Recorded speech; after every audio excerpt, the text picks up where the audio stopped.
हा नमस्कार सर, हवामान आणि परिसर या चॅनलवर आपलं स्वागत आहे. नमस्कार, धन्यवाद सर, बोला. आज आहे 17 मार्च रविवार.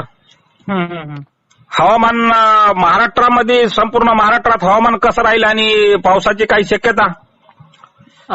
सध्या नांदेड शहरामध्ये मुखेड परिसर असेल किंवा नागपूर शहराचा जो उत्तरेकडील भाग असेल तिथे सध्या पाऊस चालू आहे. आत्ताच्या कंडिशनला जी 2 मार्चला आपण जी माहिती दिली होती ती अक्षरशः आता आपण बघितली आहे, तंतोतंत उतरली आहे.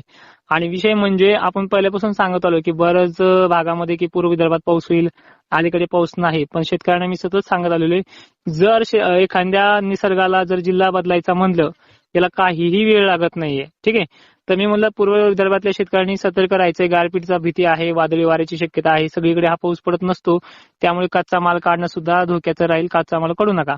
म्हणजे हळदी सारखे वगैरे पिकं समजा काढण्याचे टाळायला पाहिजे. जे पिकं आहे ते पूर्व विदर्भाने टाळायला पाहिजे, कारण की हा जो मेघगर्जनेचा प्रकार असतो, वादळी वारे असतात, याच्यामध्ये कमी अधिक प्रमाणात पाऊस असतो. मराठवाड्यातल्या काही जिल्ह्यात पावसाची शक्यता?